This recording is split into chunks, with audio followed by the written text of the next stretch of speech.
In this session, we will focus on what is Fiori and what is SAP GUI.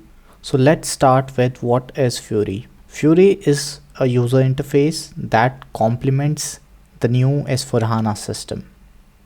It was launched in 2013 and it introduced a modern browser-based user interface that enhances how the user interacts with the SAP system.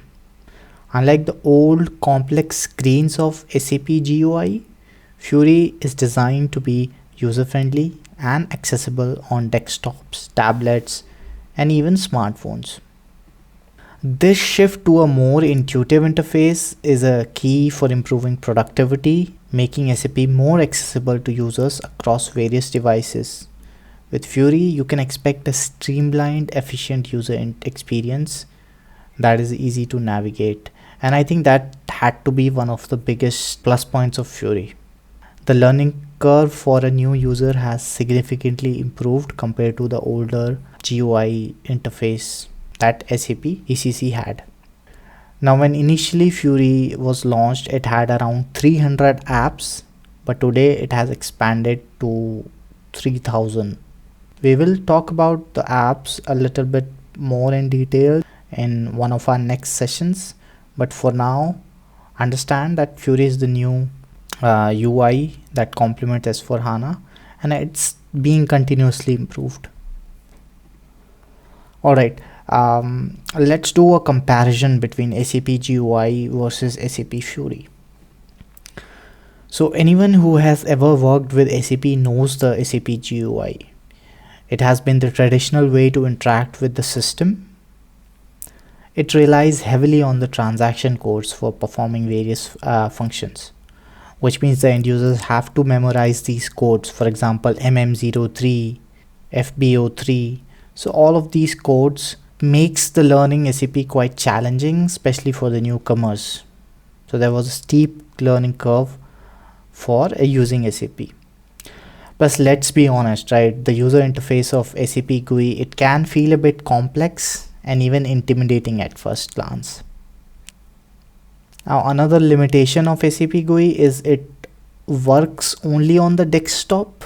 Plus, it required a special software to be installed, which was called SAP Launchpad. So in contrast, SAP Fiori, it introduced a tile-based layout that provided a modern and intuitive interface, completely eliminating the need for transaction codes. You don't have to remember any codes at all. You literally use it like a website. The best part, it had to be that Fiori works on all devices. So there's no installation. All you need is a browser. It can work on your phone, your tablet, your desktop flawlessly. So all of this, it improves user adoption and the enhanced user experience. So here we have a side-by-side comparison of SAP GUI screens and SAP Fiori screens. On the right, you can see the traditional SAP GUI screens. It's very text heavy and it's overwhelming. In contrast, if you look on the left side, we have SAP Fiori. You can see clear difference in these two layouts. SAP Fiori is designed to be user-centric. It has tiles, graphs, pie charts. All of this makes it truly a next generation user interface. Now, before we move on, it's important to understand that while we have talked about how great Fiori is, it's important to remember that Fiori doesn't completely replace SAP GUI even today. There are still some functionalities that still relies on the GUI transactions, and from time to time you will need to go back to the trusty old transaction codes for features that aren't yet available in the Fiori. So we'll discuss this more later in this series, but for now, this is it for this session. I'll see you in the next one.